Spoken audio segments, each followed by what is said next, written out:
Hi, this is Megan, and I am here with sketch number 4 from the February 2021 Creative Memories Virtual Crop. And you'll see that this is a single page sketch, has a nice angle detail to it here at the top and the bottom. This would be an easy one definitely to take into a 2-page layout. I am going to show it though as a 1-page layout.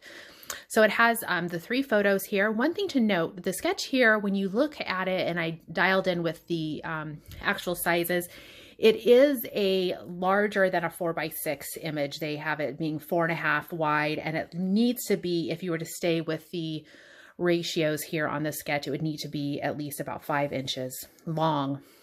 You can, of course, make this work however you want. I'm able to print at home, so I went ahead and did a 4.5 inch wide photo and came down about 5 to 5.5 inches. So I've gone ahead and I've already printed and matted my photos. And I've got some pictures here when my middle child was little. So these are a solid 12 years ago or so, a picture with her dad there. And you can see here where I am definitely wider than a traditional 4x6, and I brought it down about 5 inches. These will layer to kind of cover up that bottom bit there. So I thought, I went ahead and I matted them all in eggplant. I'm going to be picking up on some of the purples that are in her dress here. We're not a big pink fan in this household, so we're kind of sticking with some of the other colors in here.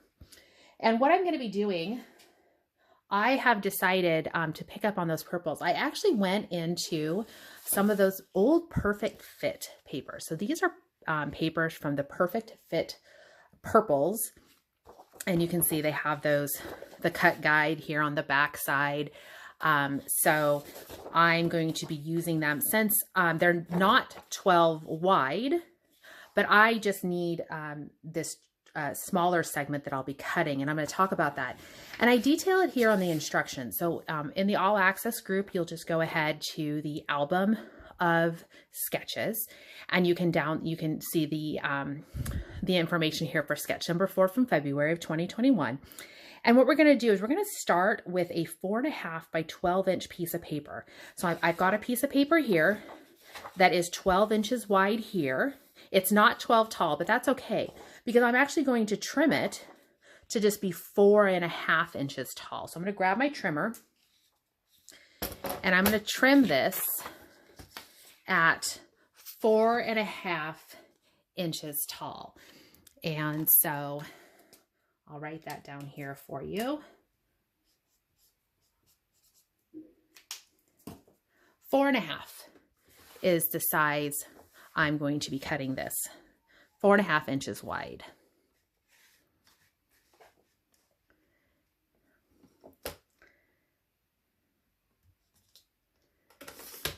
Just using my straight blade, and I'm going to set that paper to the side. So I'm 4.5 inches tall, and then I'm going to grab my cutting mat. You could also use a ruler, and go ahead and raise this up just a little bit.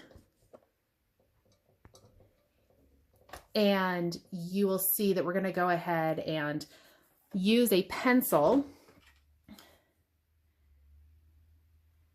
And I need to make an angle. So the directions, you're going to measure 1.5 inches from the top left. So here at the top left, I'm going to come over 1.5 inches and I'm going to mark.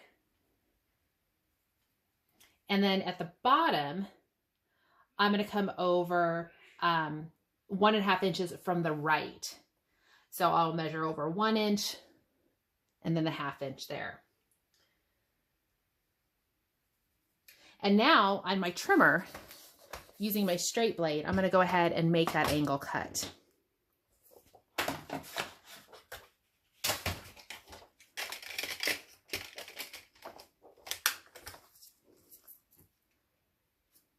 Lining up here at the top, here at the bottom.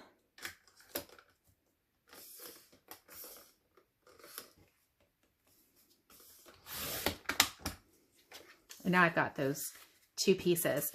Now, when I mentioned doing the a second page, you would just need to reverse those measurements. So whereas this one, we cut from the top left down to the bottom right, you would reverse the measurements on a second piece. So if this was 4.5 inches wide, I would measure 1.5 inches at the bottom in from the left, and then come in 1.5 inches from the other side and cut the other direction. And that will allow you to build a mirror page. So it'd slope up on the right hand or left hand side, and then could slope down, or you could make this the left hand or the right side page and it would slope up, but you would need to make sure you mirror that angle cut. So the other thing I'm going to do is I have a second piece of that perfect fit paper, and I'm going to go ahead and trim off 2 1/2-inch strips, and I will be using those 1/2-inch strips here for the border, and I'm just going to piece it in. So I just need 2 pieces to do those angles. So I'm going to do 2 1/2-inch strips. It's just a contrasting pattern, a little bit of a different color. I'm working with perfect fit, so I want to make sure that I'm cutting that full 12-inch length. The perfect fits were about 11.5 or so. So I'm going to go ahead and set aside my mat, and I've got a piece of kind of tonal background here. It's a piece from the Flourish collection. It just has some nice writing on there. I didn't want anything that was going to compete too much with the photos. Going for a very tonal look here. So I've got my piece for the top, my piece for the bottom, and I'm going to go ahead and adhere those in place.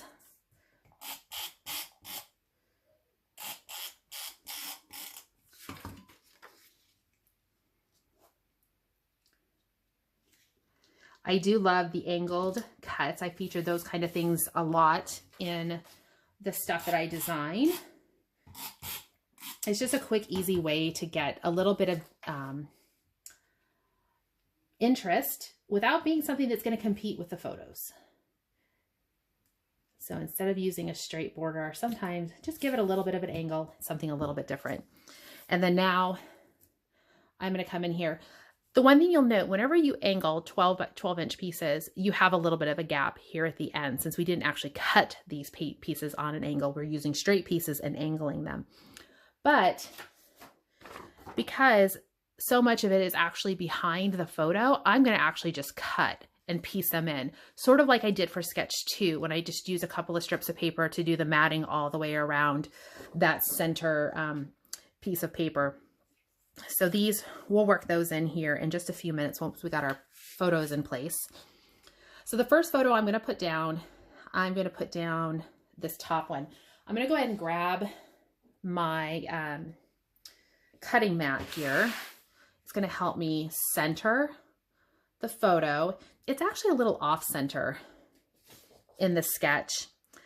They're balancing it out with a title over on this side, which is definitely a good idea to keep in mind. I haven't quite figured out what I'm going to title this, but I'm going to go ahead and work with that little bit of an offset. Put these photos in as such. I want to make sure I keep his hand in place, how he's got his hand around there. Bring this down maybe a little bit. Actually, I kind of like that overall look. I might tuck these borders in so they're not quite as bold. I don't know that I want the full 1/2 inch showing. So I might just, for a little bit of the dry fitting, go ahead and just kind of piece it in here, showing it a little bit under, and maybe go for a little bit more of like 1/4 of an inch sticking out above that darker purple. And I'll mirror that up here at the top. When I actually go to adhere pieces in, I will cut and piece these in so that they are going piece to piece there. Yeah, I like having that little bit less of that pattern showing. Something I'm keeping in mind here is as I tilt this, I either need to go completely away from the angle of this here, or I could keep it, you know, parallel with this. So that's something to keep in mind when you're designing it and your overall placing of the photos. Just take a look at it from above and see how you like it. I've got a fairly tall photo, but I think my husband's phone there is in her little white sock are kind of distracting. So I'm going to make sure I cover those up. Now, when it came to embellishments, because I'm mixing and matching the collections here, I didn't really have anything that worked great. But what I did notice, I was looking at my daughter's dress, is of all things, there's hibiscus in there. And there are little hibiscus flowers on this dress. I love the colors. And so I thought it was perfect because I have the tropical flower punch. So I've punched myself a bunch of hibiscus flowers, and I am going to have to play around with this a little bit. I did punch some tropical leaves to get some greenery in there. So I will play around a little bit with the flowers. I've gone to get the blues and the reds and greens. So we'll play a little bit. I did bring in some pink. I'm not completely opposed to pink. It's just not a huge favorite color in our house. So I'm going to mess around with this. I have a little butterfly from the Bugs Trio Punch. I'm going to have to really sit and experiment moving all of this around to see what I like. I don't want it to be overwhelming, but I do want some added interest because it's going to work out. I really just like these colors popping in here. And so I might punch some other little flowers to just accentuate the hibiscus, but not really compete with them. So I'm going to play around with that. I will have the final actual photo. If you hold on just here a second, we'll wrap up the video. And at the end screen, you'll see the final photo itself. So I hope you have a chance to give this one a try. This is sketch number 4. Super easy. I would love to see you expand it into 2 pages if you need to. Lots of flexibility. It's a great just general background as well. So even if you have photos that don't really fit with the trio that they have going on here, you can make it work however you want for your photos. So thanks for watching.